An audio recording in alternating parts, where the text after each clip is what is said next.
Glória a Deus, a paz do Senhor Jesus a todos. Amém. Glória a Deus, né? Que maravilha.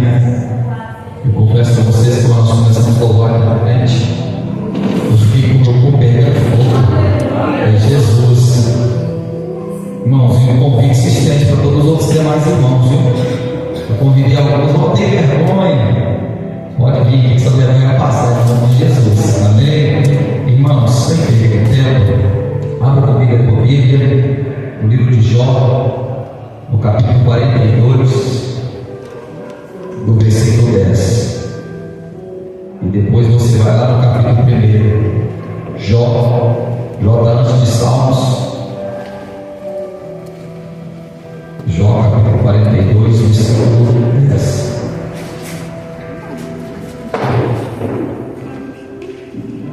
Jó, capítulo 42, versículo 10, é o último capítulo do livro de Jó.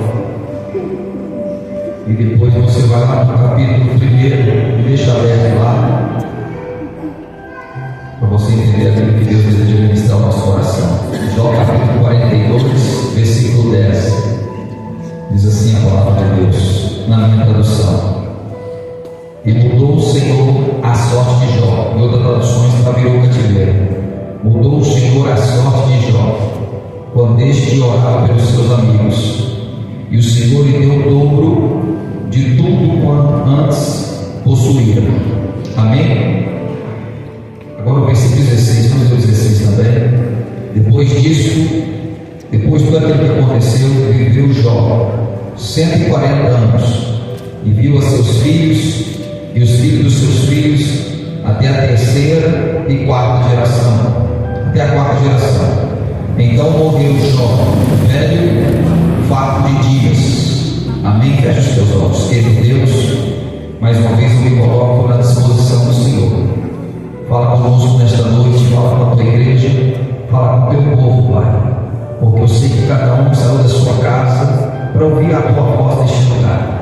Eu te peço que eu seja a boca do Senhor neste lugar nesta noite. Que teu Espírito Santo possa ministrar os nossos corações. Eu repreendo aquilo que queira tirar nossa atenção, aquilo que queira nos distrair, papai.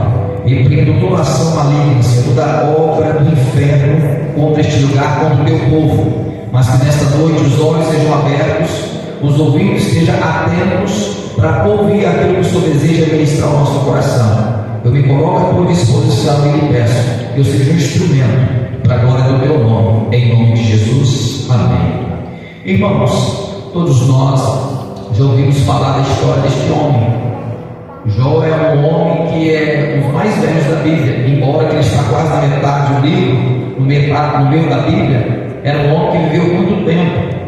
Escute o que eu vou dizer, e a vida desse homem tem muitas coisas a nos ensinar. Nós vivemos num tempo onde as famílias têm sido bombardeadas, onde Satanás luta constantemente para destruir os lares, para destruir as famílias. Mas hoje, se eu fosse colocar um título nessa mensagem, eu queria dizer: o Deus que restaura vidas, o Deus que restaura as famílias.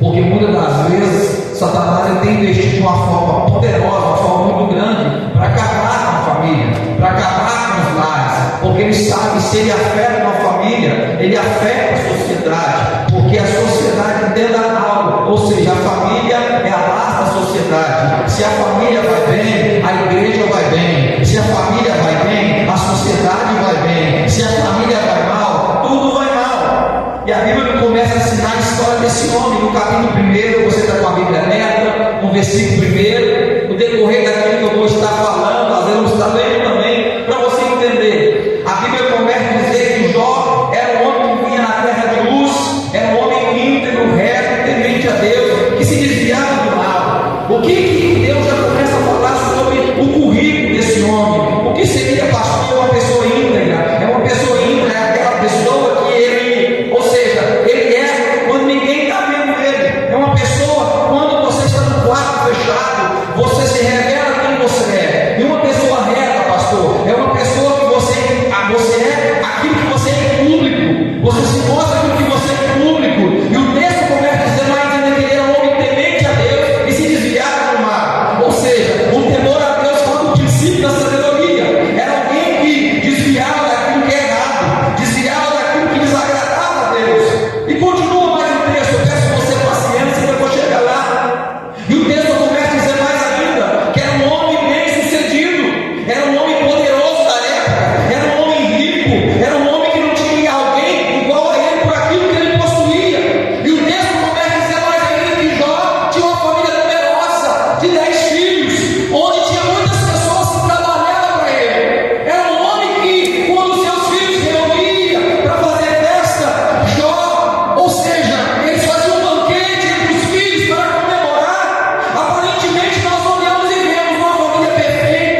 vida.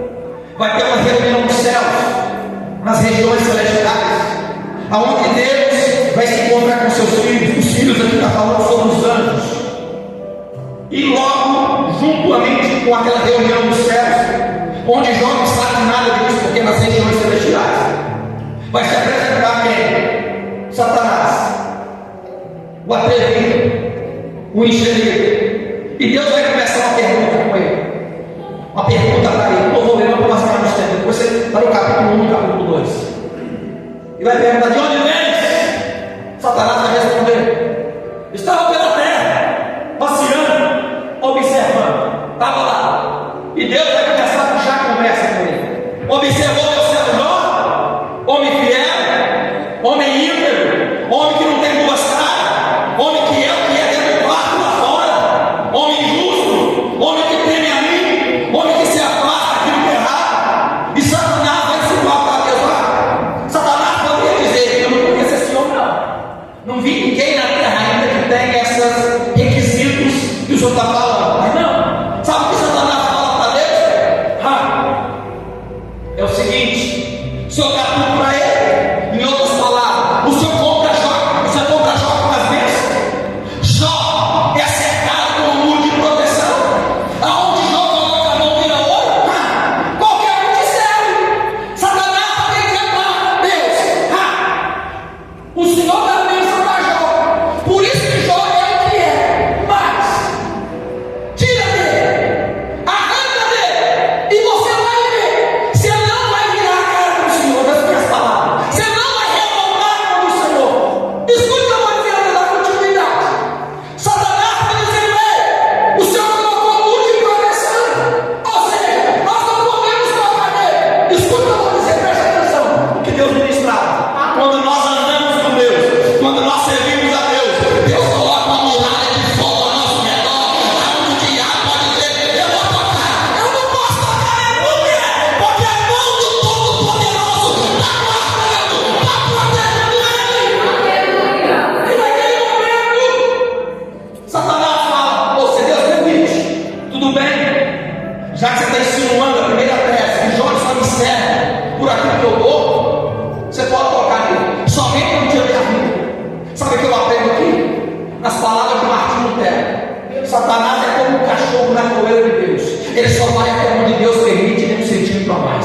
Satanás não faz o que ele entende. Satanás ele só faz aquilo que Deus permite. E a Bíblia diz que Satanás sai da presença de Deus e vai dar onde? A casa de Jó. A Bíblia começa a dizer que era um homem poderoso, era um homem rico, era um homem que tinha tudo. No capítulo 1, do versículo 13, você que está aí acompanhando, eu vou ler somente o 14. E veio o mensageiro e disse: os bois lavraram, as jumentas paciam junto a eles. De repente deram sobre eles os sabeus, levaram e mataram os servos com espada. Só eu escapei para trazer a nova. Escute, Satanás agora está usando um grupo de pessoas, os sabeus. Escute o que eu vou dizer. Assim como Deus usa homens e mulheres na terra para cumprir a sua vontade, o diabo também usa os seus servos para cumprir os seus propósitos malignos. Satanás agora está usando os sabeus para roubar, para arrancar aquilo de Jó. Mas quando o mensageiro chega até Jó para trazer a notícia, você daqui a pouco, no capítulo versículo 16, o texto vai dizer: quando a notícia ruim chega, está vindo outra notícia. E o texto diz: falava este ainda quando veio outro e disse: fogo de Deus caiu do céu, queimou as ovelhas, os servos consumiu, só eu escapei para trazer a nova. Sabe que Deus me fala no meu coração? Fogo do céu, fogo de Deus, aqui é relâmpago. Eu te pergunto: quem saiu da presença de Deus e foi até Jó? Quem foi, irmãos? Satanás. Aí eu comecei a acreditar que Satanás, pela permissão de Deus, ele vai mexer até na natureza. Porque foi Satanás que causou agora esse fogo que caiu no céu e no relâmpago. E acaba com tudo.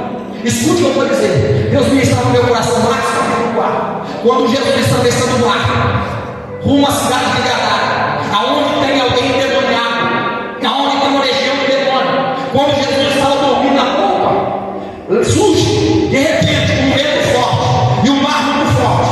Ou seja, nós vemos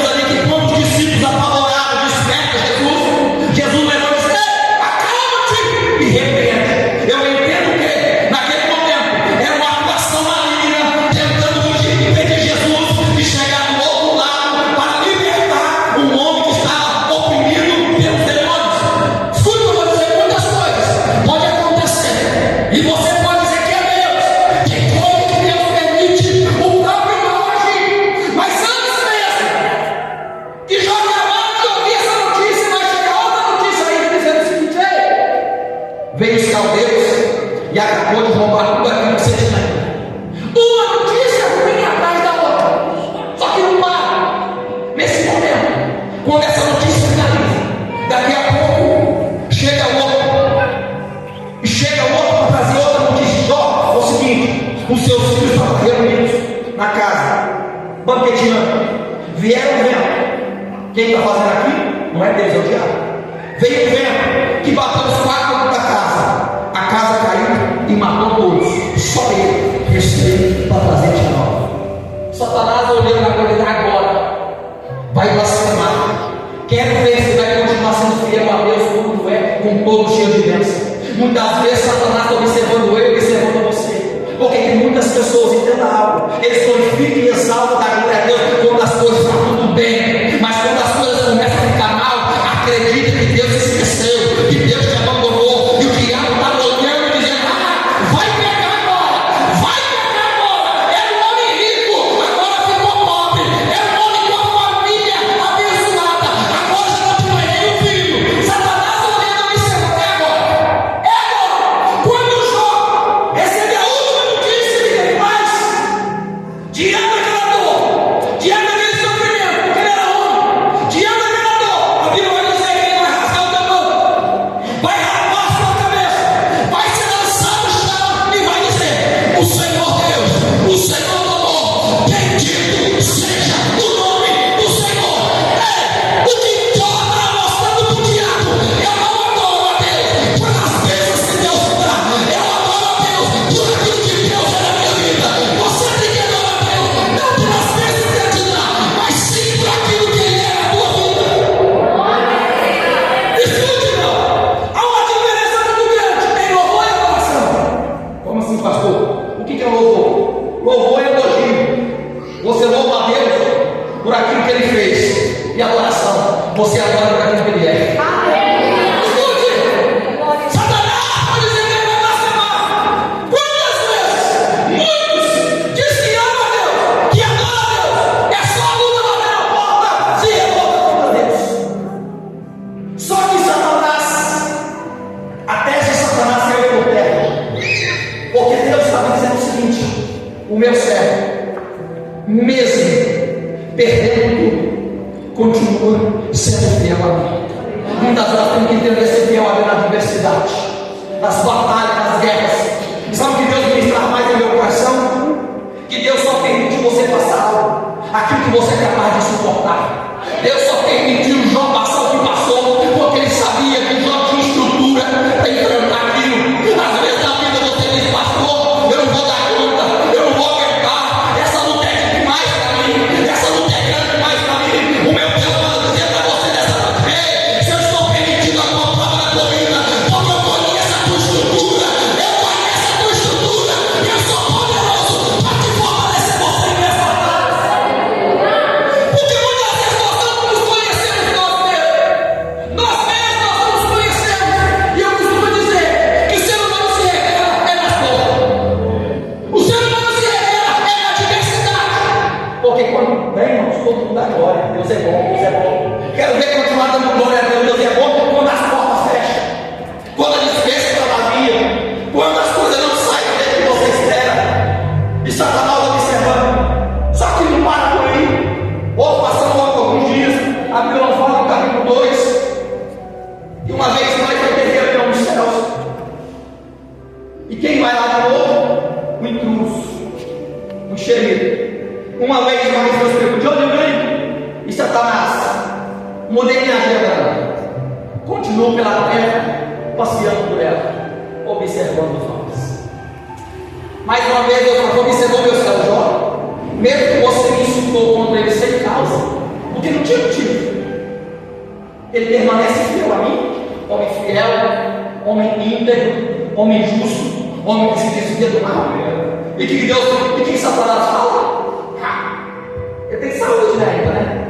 Toque na saúde dele, porque ninguém é mais importante. A saúde, ou seja, ninguém vai colocar Deus acima da sua saúde. Toca na saúde dele, toca na saúde dele, ele vai ver, ele vai virar casaca, ele vai mudar, toca. E Deus vai dizer: Deus coloca Jó como advogado. Deus vai dizer: tudo bem, pode tocar,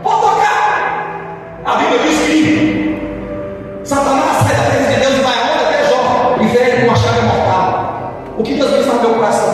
Deus, escute o que eu vou dizer. Vou falar com propriedade. Deus não coloca enfermidade em você. É isso, pastor. João 16:3, a Bíblia diz que no mundo tem aflições. Escute o que eu vou dizer, presta bem atenção. Quem saiu da presença de Deus e foi até Jó? Quem foi? O que ele vai dizer? Ele coloca enfermidade em quem? Em Jó. Lucas capítulo 3. Havia uma mulher encurvada que andava assim, ó, durante 18 anos. Ninguém pode endireitar a mulher. Quando Jesus entra no templo da sinagoga, Jesus se discernimento que aquilo não era natural. Era o espírito que habitava na coluna daquela mulher. Ou seja, é o diabo que coloca enfermidade na vida das pessoas. Por que, pastor? Isaías 53. Verdadeiramente, ele levou sobre si os nossos pecados e pelas suas pisadas nós fomos sarados. Quando Jesus veio à terra, qual foi o ministério dele, pastor? De curar, de libertar. Porque se eu entendesse que essa enfermidade vem até mim, é Deus que coloca, eu não deveria procurar ajuda médica, porque os médicos estariam em rebelião contra a vontade de Deus e você deveria suportar. Se você entender que é porque Deus que colocou, nós temos que entender que muitas das vezes, ou seja, o homem abre brecha, o diabo colocar, mas não é Deus, porque Jesus veio para curar, para libertar, para resgatar, para curar. Não tem, pastor? Porque a enfermidade glorifica a Deus, a enfermidade mata o corpo que é feito da imagem e semelhança de Deus. Irmão, escute, Satanás, ele foi e tocou em Jó. A Bíblia diz que Jó pega um capim, começa a quê? Se coçar. Irmão, estou falando de o camarada virou uma carcaça humana, virou um ambulante vivo, ali, ó, e começa a se coçar. Só que diante daquela situação, diante daquela dor, ele poderia muito bem agora reclamar. E falou, Deus, o que adianta eu servir? Só que diante daquela situação, a sua mulher não vai suportar. Eu vou repetir aqui agora, tem um ponto que Deus não vai permitir o outro passar, porque conhece a estrutura de cada um. A mulher que já não suportaria passar aquela enfermidade que já estava passando, causada pelo diabo. Aquela mulher lá ia olhar para seu marido e jovem e dizer, ei, você continua sendo sincero ainda? Continua sendo fiel ainda? Coloca o filho em logo, Jó. Amaldiçoa a Deus e morre de uma vez. Jó poderia concordar com ela, porque ela também estava sentindo dor no coração, porque ela havia perdido todo o dinheiro, havia perdido os seus filhos. Jó poderia concordar, quanto muitas pessoas já tirou a vida porque começou a perder. Jó era rico um dia, no outro dia ficou miserável. Jó tinha uma família abençoada um dia, no outro dia vai enterrar 10 filhos de uma vez. Mas Jó entendeu, eu adoro a Deus quando tem banquete, mas eu adoro a Deus quando tem tudo. Eu adoro a Deus quando eu estou sorrindo, mas eu adoro a Deus quando eu estou chorando também. Eu adoro a Deus tendo a minha despesa cheia, mas eu adoro a Deus quando a minha despesa estiver vazia também. Eu adoro a Deus na minha saúde, eu adoro a Deus na minha enfermidade. Eu vou ter que adorar a Deus pelas tribulações da minha vida. Aquela mulher ali, ó, cala logo com isso. Ele vai dar, a mulher que fala com uma louca, não sabe receber o bem de Deus com prazer e não sabe receber o mal. Em tudo isso a Bíblia diz que Jó não pecou e não atribuiu a Deus valor. Só que isso foi agora comigo. Jó agora está vivendo uma situação difícil, economicamente, família, mulher revoltada. Só que a Bíblia vai dizer que, num certo momento, que os amigos de Jó devem ficar sabendo do acontecido. E eles vão visitar, 3 amigos vão visitar Jó. E quando chega, vê Jó com a carcaça humana, senta no chão com Jó e começa a chorar e lamentar. E durante os 7 dias, ninguém fala nada com Jó, ninguém abre a boca para falar nada com Jó. Escute. E a Bíblia vai dizer que quando eles abrem a boca, eles vão começar com o seguinte: Jó, você está vivendo a situação que você está vivendo porque você tem que ter graça, Jó. Jó, você está vivendo o que você está vivendo porque você é claro, não, Jó. Jó, você está vivendo a situação que você está vivendo porque você é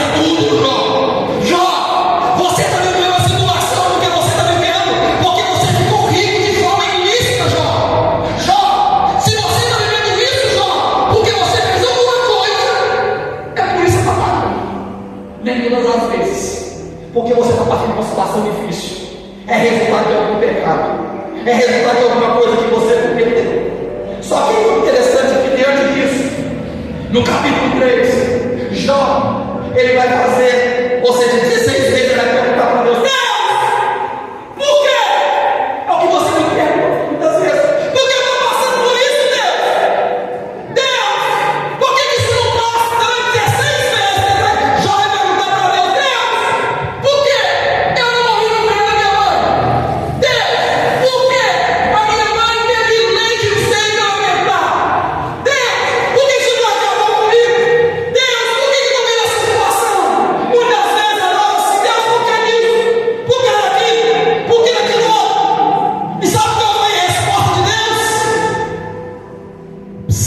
Silêncio. Sabe o que Deus fez me entender? O que mais dói não é a prova que a gente vive, não é a situação que você vive. O que mais dói é o silêncio de Deus.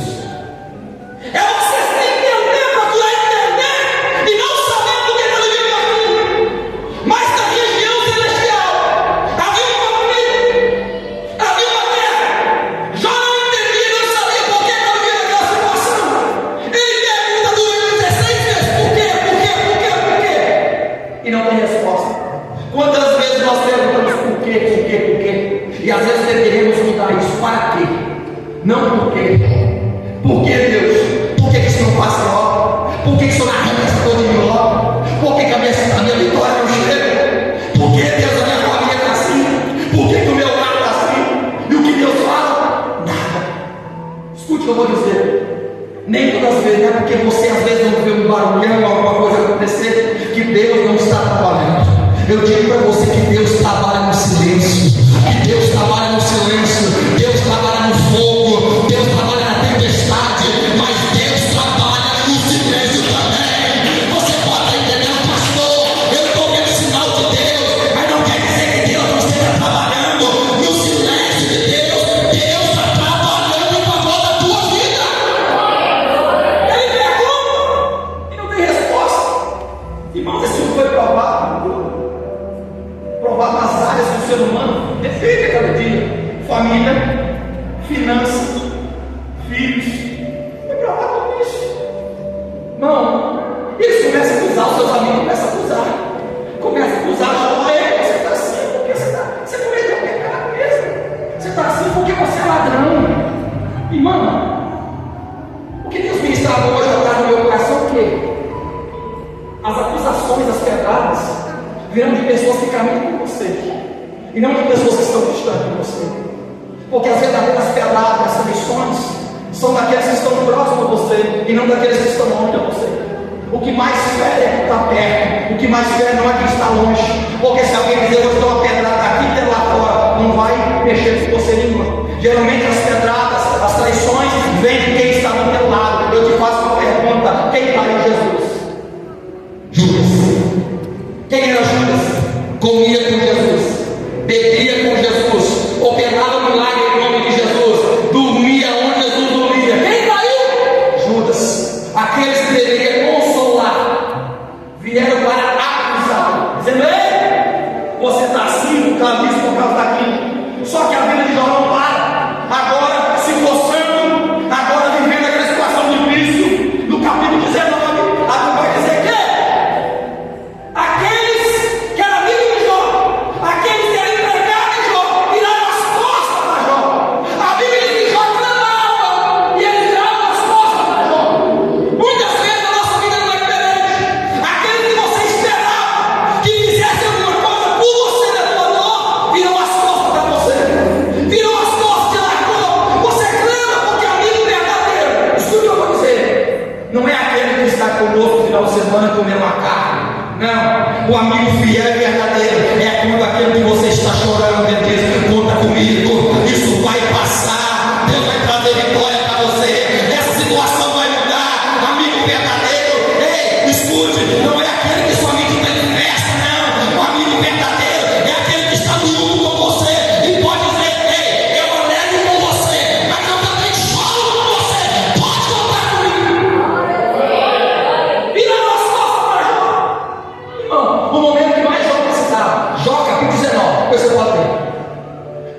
momento que Jó vai precisando, ele virar as costas para Jó.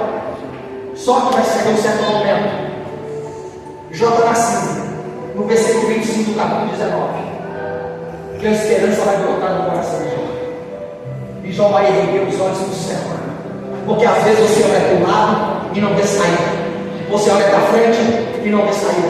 Você olha para trás e não vê saída. Jó vai agora encher o peito diante daquela dor e dizer: ei, mas eu sei que o meu Deus vive. Ou seja, o meu Deus está vivo. E por fim, ele vai revestir esse corpo meu com pele e na minha carne. Eu verei a Deus. O que Jó está dizendo: pode todo mundo me abandonar nesse momento, mas eu tenho um Deus do céu que jamais vai me abandonar. Você não está só nessa dor, você não está só nesse sofrimento.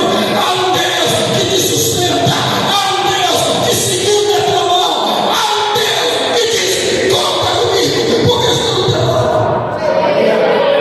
Ele guarda no coração dele, espera essa parte. Ele olhou para o outro lado e viu o céu.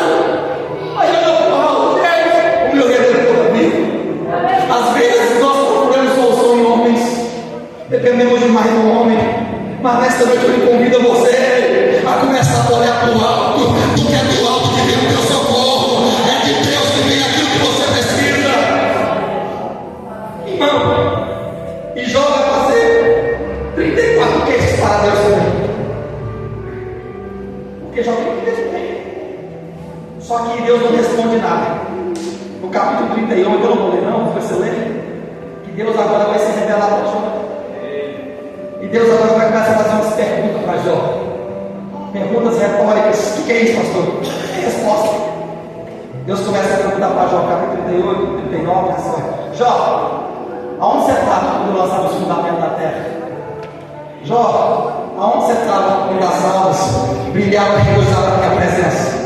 A Bíblia diz que Jó tem que se colher, porque tendo uma coisa, nem tudo Deus vai te explicar, nem tudo Deus vai te explicar o porquê. Mas eu aprendo algo, aquilo que eu não entendo, eu confio, aquilo que eu não compreendo, eu descanso, porque eu sei, se Deus permitir que você passe por qualquer situação, Ele vai te sustentar nesse momento. Nem tudo Deus vai te explicar, nem tudo Deus vai falar o porquê disso ou o porquê daquilo. Deuteronômio 29 vai dizer: as coisas reveladas são para o filho dos homens, mas as coisas encobertas são para Deus. Aquilo que Deus permitiu em você saber, você vai saber, mas tem coisa que Deus não vai permitir você saber. Tem coisa que Deus não vai permitir nem vai te explicar, porque Deus não precisa dar satisfação para mim nem para você. E Deus vai fazer 70 perguntas para Jó, e Jó vai ter que se escolher, porque não sabia de nada. Ele vai ter que se escolher, ele vai ter que se escolher. Aí no capítulo 42, Jó vai dizer: bem sei que tudo pode ser, e nenhum dos teus planos pode ser impedido. Ou seja, Deus, o Senhor faz o que o Senhor quiser. Antes eu te conhecia de ouvir falar, mas agora os meus olhos te veem. Ou seja, antes eu achei que te conhecia, mas agora com os meus olhos eu te contemplo. Deus não quer uma igreja superficial, mas Deus quer uma igreja que tem intimidade com Ele, na diversidade, na dor, na angústia. Nem sei que tudo podes, e nenhum dos teus planos pode ser impedido. Ou seja, Deus só faz o que o Senhor quiser, e ninguém pode te impedir. E no capítulo 42, Deus agora vai tratar com quem? Com os 3 amigos de Jó que foram acusados. Vai ficar ligado. É o seguinte, velho: quem mandou vocês falar aquelas coisas para Jó? Quem mandou? Agora é o seguinte: vocês vão levar lá presente para Jó. Vai levar animais para sacrificar. Porque enquanto Jó vai lá para que Jó possa orar por vocês, para que Jó possa interceder para vocês, para que eu possa aplacar a minha ira em relação a vocês.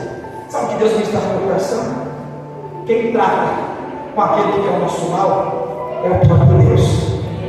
Muitas das vezes nós queremos: não, eu vou revidar. Não, não. A Bíblia diz em 1 Pedro capítulo 2, versículo 24, se eu não me falha a memória, que quando Jesus era injuriado, ele não ameaçava. Ele não ameaçava, ele levava ao Pai que julga justamente. Nós vamos entender, a pegar nossas batalhas tirar do mundo natural e levar para o mundo espiritual e deixar Deus guerrear nossas batalhas e Deus guerrear nossas guerras. Jó não tinha falado nada. O próprio Deus agora vai tratar com os três assim: ei, vocês foram injustos. Vocês estão falando aqui que eu não divido meu servo Jó. Escute o que eu vou dizer: é Deus que guerreia com as guerras. Para de às vezes ficar perdendo tempo com aquilo que você não deve perder tempo. Começa a pegar aquilo que lhe falou mal de você, aquilo que caluniou você, e começa a apresentar diante de Deus. Porque a Bíblia vai dizer em Romanos capítulo 12, do versículo 19, vai dizer o seguinte: minha é a vingança, diz o Senhor, eu recompensarei. Se teu inimigo tiver fome, dá-lhe de comer, tiver sede, dá-lhe de beber. Fazendo assim, abamparás as brasas vivas sobre a tua cabeça. Não te deixes perceber o mal, mas vê-se ao todo o bem. Mano, os amigos de Jó, até Jó, se desculparam. Jó, usando as minhas palavras, nós falamos o que nós queríamos falar com você. Enquanto eles vão, Jó vai começar a orar por eles. Enquanto Jó está orando por eles, Deus muda a sorte de Jó. Deus vira o cativeiro de Jó. Hoje pode ser a noite que Deus marcou para virar o cativeiro que você possa estar vivendo. Hoje pode ser a noite que Deus pode mudar toda a tua sorte. Hoje pode ser a noite que Deus pode te restituir tudo aquilo que você perdeu.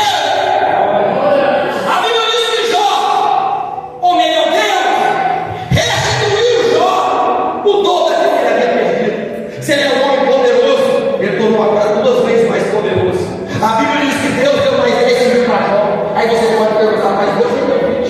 Verdade, porque ele tinha 10 do céu e 10 da terra, mas ficou 20 do mesmo jeito. 10 que Deus havia permitido levar ao céu e 10 que Deus havia dado para ele. E a Bíblia diz que Jó viveu mais 140 anos depois de todo esse acontecimento, e foi um fardo de dias, e morreu em boa velhice. O que eu digo para você, igreja? Ei, Deus pode mudar a tua sorte, Deus pode mudar a tua casa, Deus pode mudar a tua família, mas o que Deus dizia ao teu coração é: permaneça firme na guerra, permaneça firme na batalha. O diabo quer que você para, o diabo vai te atacar, o diabo vai bombardear você, mas escute o que eu vou dizer: Satanás, ele não vai agir se Deus não permitir. Ele só pode ir até onde Deus permite e nada mais. Deus mudou a vida desse homem e mostra para mim e para você que eu e você podemos ser fiel a Deus em meio à dificuldade, em meio às dores. Jó não era um super-homem, Jó não era um homem melhor do que eu e você, não. Era um homem como eu e como você, mas um homem que aprendeu a depender de Deus em todo e qualquer momento da sua vida. Então, não dê esse gosto para o diabo, não deixe gosto para Satanás. Vai parar, vai largar a mão lá, ó. Não está trabalhando, os negócios acontecendo, é difícil, olha lá, está ficando doente, olha lá o problema aqui. O Satanás está dizendo: ei, esse é Deus. Não, isso aí só de agora está tudo bem. O dia que as coisas ficam ruins para ele, para ela, não quer nem saber. Ei, não dê esse gosto para o diabo. Mostra para o diabo o seguinte: ei, Satanás, eu adoro a Deus sorrindo, mas eu adoro a Deus chorando, eu adoro a Deus com o bolso cheio de dinheiro, mas eu adoro a Deus também com o bolso vazio. Eu adoro a Deus porque a minha família pode estar uma bênção, mas eu adoro a Deus também com a minha família possa estar arrebentada, mas eu não vou deixar de adorar a Deus, porque esse mundo não vai durar para sempre.